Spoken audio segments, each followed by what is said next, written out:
Hello students, इस video में हम करेंगे debentures issued as collateral security. और वीडियो शुरू करने से पहले स्टूडेंट्स मैं वही दो बातें आपके लिए बोलूँगी कि आपने वीडियो अच्छे से सुननी है और दूसरी कि हमने फॉर्मेट जो है उनको थोड़ा सिंप्लीफाई कर लिया है ताकि आपको जल्दी से समझ आ जाए। सबसे पहले meaning of debentures issued as collateral security. Students, होता क्या है, जब भी बैंक से कंपनी लोन लेती है हमेशा कोई ना कोई सिक्योरिटी देनी पड़ती है। और अगर वो जो प्राइमरी सिक्योरिटी की वैल्यू उतनी ना बने जितना लोन है तो कंपनी अपने debentures as additional security issue करती है। एक्चुअली ये अभी इशू नहीं हुए, एक्चुअली ये कब इशू हुए मानेंगे जब कंपनी लोन की रीपेमेंट में डिफ़ॉल्ट करेगी, तो उस टाइम फिर जो बैंक है इन डिबेंचर्स को सेल ऑफ करके उसका पैसा वसूल करके अपना लोन रिकवर कर सकती है। तो दिस इज़ एडिशनल सिक्योरिटी और secondary security given for a loan. If the loan is not repaid on the due date, the bank has the right to retain these debentures and to realize them. Means बेच के पैसा वसूल कर लेगी bank.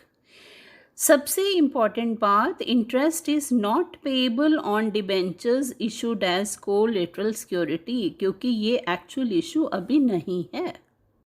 और इस case में accounting treatment दो टाइप से होता है, when no journal entry is passed और दूसरे केस में when journal entry is passed. और अब हम दोनों ही कर रहे हैं। फर्स्ट केस हम ले रहे हैं when no journal entry is passed. Clear हो गया, जर्नल एंट्री तो हमें करनी ही नहीं है, लोन की एंट्री करेंगे। A note is written below the loan on the liability side of the balance sheet. तो बैलेंस शीट में जहां हम लोन लिखेंगे उस लोन के नीचे ही लिख देंगे secured by the issue of इतने इतने इतने rupees debentures as collateral security.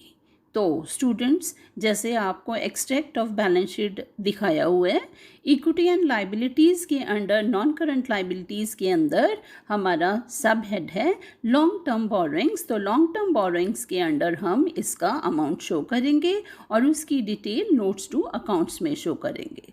तो लोन के नीचे secured by the issue of इतने इतने इतने इतने परसेंट डिबेंचर्स ऑफ रुपीज़ इतने each as collateral security.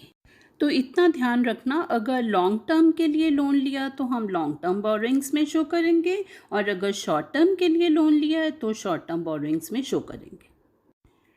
Second case है when journal entry is passed. तो लोन की एंट्री तो पास करेंगे हम debentures issued as collateral security की भी एंट्री करेंगे। Debentures suspense account to debentures account.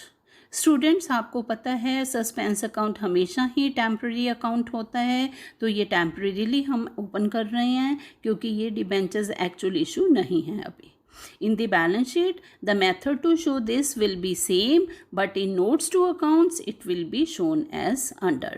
तो हम क्या करेंगे, notes to accounts के अंदर लॉन्ग टर्म बोरोइंग्स के नीचे टर्म लोन फ्रॉम बैंक है और उसके नीचे हम secured by issue of detail they the debentures की एज कोलेटरल सिक्योरिटी, वो अमाउंट लिख दिया और उसी में से डिबेंचर सस्पेंस अकाउंट लिख के सेम अमाउंट सब्ट्रैक्ट कर दिया to make these two nil.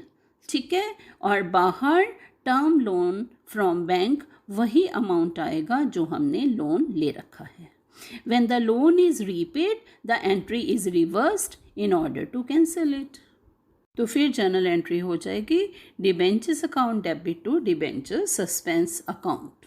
Students, debentures issued as collateral security का शॉर्ट आंसर टाइप क्वेश्चन अलग से भी आता है और कुछ केसेस कंबाइन करके ये 6 मार्क्स के क्वेश्चन में 4 मार्क्स के क्वेश्चन में भी आ सकता है। Thank you.